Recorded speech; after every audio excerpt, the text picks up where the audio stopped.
Heads and Faces with the Los Altos art docents. Today we'll learn how to make continuous line contour drawings of the human head and face.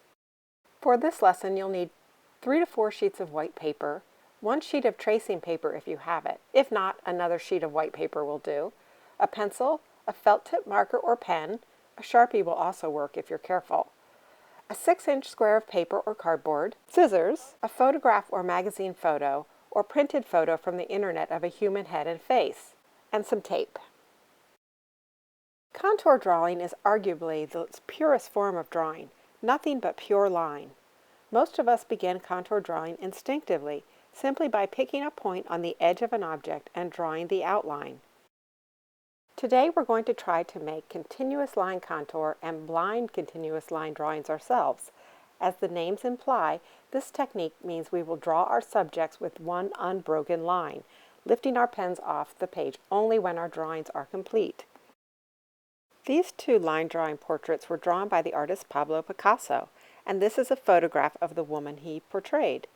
Picasso was fascinated by the idea of reducing images to simple outlines that captured the absolute essence of what he saw. Notice how the artist chooses which details to add and which to leave out.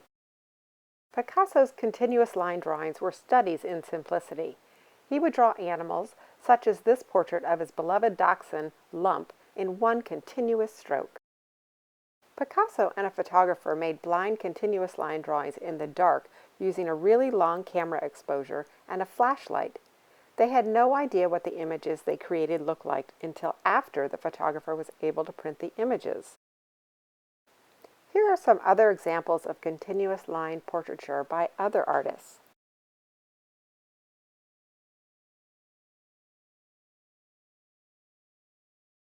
Before we try continuous line drawings for ourselves, let's begin drawing a head with realistic proportions.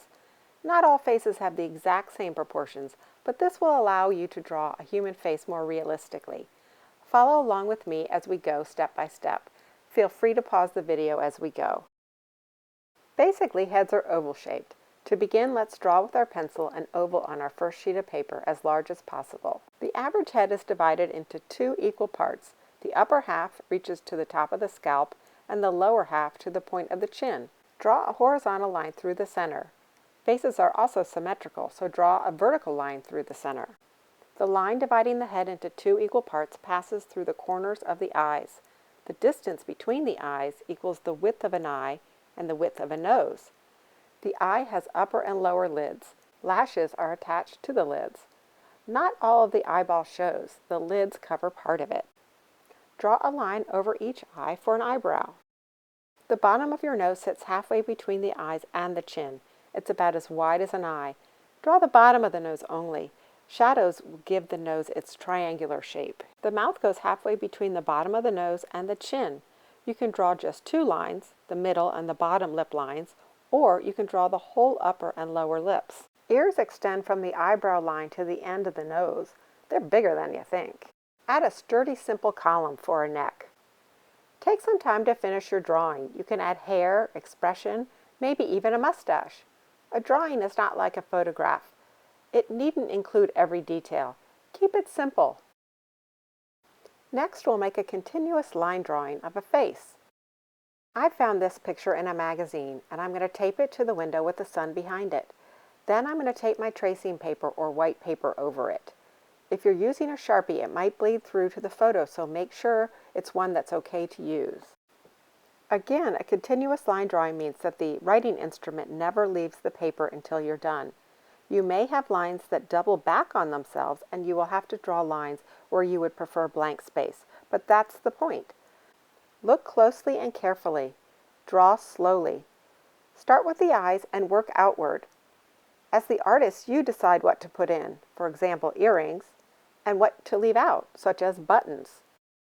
I moved my trace drawing down below the magazine, and I'm going to put a new sheet of paper next to it to draw another continuous line drawing of the same face, but without tracing it this time. Start with the eyes and work out. Move your hand at a similar speed in which you observe the subject with your eyes. This will help you to create a more accurate proportion and shapes. But remember, perfection is not attainable. Draw slowly. This takes concentration. Look back and forth between your photo and what you're actually drawing. Draw what you see. Draw hair as if each piece is actually part of one single line. Look hard and close. Let your eye follow every in and out. Follow every curve and contour. Go ever so slowly. Our next drawing will be a blind continuous line drawing. You'll need to make a little shield so that you can't see the pen and what you're actually drawing. Take a 6-inch square of cardboard or a cereal box and cut a little hole in the middle so that your pen can fit in. On a new sheet of paper, we're going to create a blind continuous line drawing. Pretend the pen is on the face when you're drawing rather than on the paper. Start with the eyes again and work out. Follow every curve and contour. Concentrate. Remember the proportions we learned in our first drawing, and that this is a continuous line drawing, so you need to double back rather than lifting your pen. Lines should be long, smooth, and beautiful, no short strokes. The shapes may be strange, but they will be fun to look at. This drawing lesson is definitely a lesson in courage.